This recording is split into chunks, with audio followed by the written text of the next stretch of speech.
Magtiwala ka lang sa kanya, aabutin natin alaman ng ating. Magtiwala ka lang sa kanya, tatawarin natin kahit mapanganin. Kamusta na?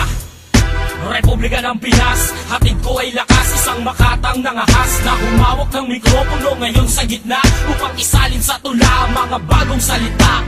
Pakinggan ang mga bagong kalabog, bagong pag-aaralan dito sa aking tunog na ang lahat ay sasabay. Itaas nyo ang kamay, kasabay ng aking 8 taong paglalakbay na dumaan sa masusing paraan na kahit isang pintuan ay kailangan kong buksan upang marinig nila na meron pang humihinga, na makatang may pangarap na di pwedeng ikansila. Sa industriyang ito, dapat ang puso mo'y bato. Kung susundan mo lang ako ay hindi ka malilito.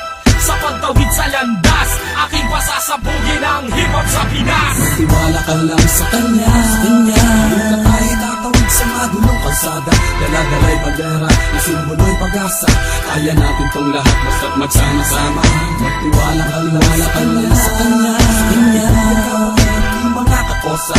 Alisin na ka ba at kahit sino ka pa, sabay-sabay nating iaangat ating kultura.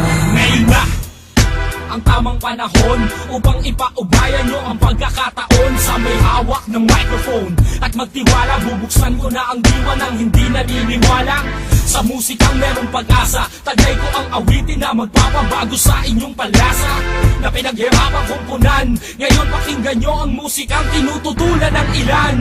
Dahil ang hip-hop ay maingay, ang di nila alam ang musika'y naging parte ng aking buhay. Hangad ko lang ay lumabas, ang awit na kailangan dapat nakiligin dito sa Pinas. At hindi mga baduy, pwede wag na uy, dahil nakakasira lang ng musikang Pinoy. Walang dapat ipagtaka, sa Makatang may ibang klaseng lupet sa pagbuga. Magtiwala ka lang sa kanya, Hindi na tayo tatawid sa magulong kalsada. Dala-dala'y bandera na simbolo'y pag-asa. Kaya natin tong lahat basta't magsama-sama. Magtiwala ka lang sa kanya, mga kakosa. Alisin na ka ba at kahit sino ka pa, sabay-sabay natin iaangat ating kultura. Magtiwala ka lang sa kanya, Hindi na tayo tatawid sa magulong kalsada. Dala-dala'y bandera na simbolo'y pag-asa. Kaya natin tong lahat basta't magsama-sama. Magtiwala ka lang sa kanya, Hindi mga kakosa. Alisin na ka ba at kahit sino ka pa, sabay-sabay natin iaangat ating kultura.